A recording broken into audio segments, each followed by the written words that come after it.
గుడివాడ రాజ్యాంగంలోని ఆర్టికల్ 341 కి వ్యతిరేకంగా ఎస్సీ రిజర్వేషన్ వర్గీకరణపై సుప్రీంకోర్టు ఇచ్చిన తీర్పు పునర్పరిశీలించాలని, దళిత జాతుల్ని విడతీయవద్దని ఎస్సీ వర్గీకరణ వ్యతిరేక పోరాట సమితి ఆధ్వర్యంలో గుడివాడ పట్టణంలో ఉదయం 5 గంటల నుంచి ప్రధాన రహదారులు, బస్టాండ్ ఏరియాలలో దళిత నాయకులు, దళిత సంఘాలు బంద్లో పాల్గొన్నారు. ఈ కార్యక్రమాన్ని ఉద్దేశించి దారం ఉపేంద్ర, పొంగులేటి జయరాజు తదితరులు మీడియాతో మాట్లాడారు.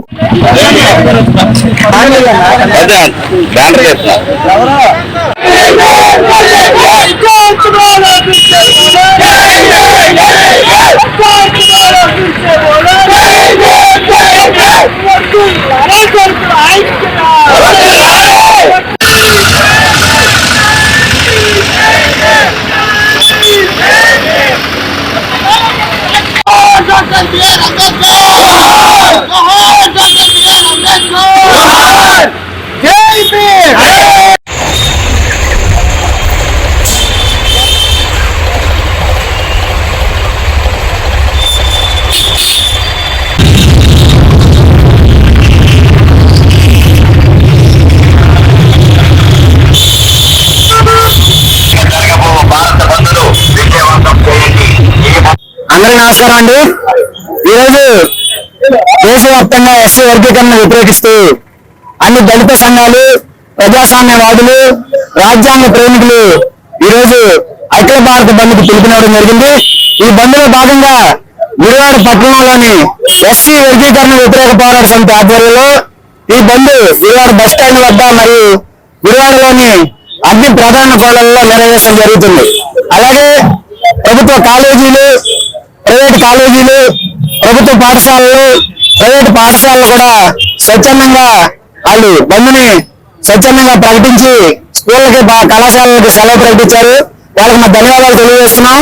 అలాగే ఇంకా వ్యాపార సంస్థలు, హోటళ్లు, ఇంకా వ్యాపార దుకాణాలన్నీ కూడా స్వచ్ఛందంగా వారు మాకు సహకరించి బంద్ని మేము చేసే బంద్కి సహకరిస్తున్నారు.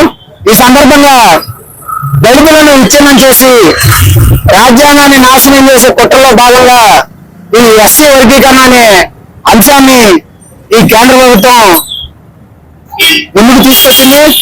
దీన్ని దళిత సంఘాల తరఫున మేము తీవ్రంగా ఖండిస్తున్నాం. భవిష్యత్తులో ఇలాంటి దుశ్చర్యలకు కేంద్ర ప్రభుత్వం పూనుకుంటే దళితులందరి తరఫున మేము రాజ్యాంగబద్ధంగా, చట్టపరంగా మేము చేయాల్సిన అన్ని కార్యక్రమాలు చేసి కేంద్ర ప్రభుత్వం మెడలు ఉంచి ఎస్సీ వర్గీకరణ అడ్డుకుంటామని తెలియజేస్తున్నాం.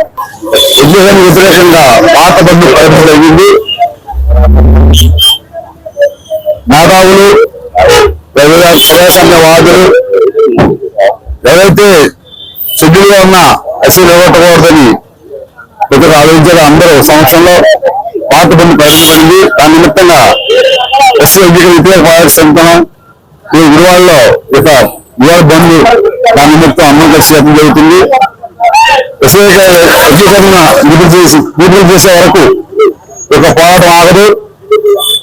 ఎందుకంటే రాజ్యాంగం రాసిన ఆర్టికల్ 341లో షెడ్యూల్గా ఉన్న కాస్ట్ ని విడదీయకూడదని చెప్పి అంతకుముందు 2004 నవంబర్ 5వ తారీఖున సుప్రీంకోర్టు 5 బెంచ్ తరఫున ఈ వర్గీకరణ సవరణ ఇవ్వడం జరిగింది.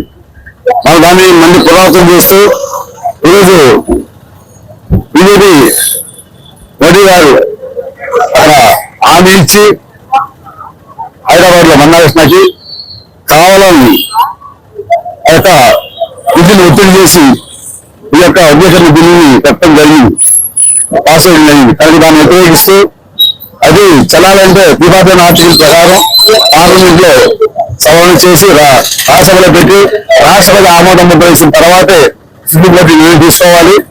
కనుక వ్యతిరేకిస్తూ జరిగే పోరాటాన్ని అందరూ సహకరించాలని, ఇక వర్గీకరణ ఆపే వరకు ఈ పోరాటం ఆగదని విడతల వారీగా ఆంధ్రప్రదేశ్ రాష్ట్రం అంతా మానవ సంఘాలు, అలాగే దళిత సంఘాలు, మేధావులు, ప్రజాస్వామ్యవాదులు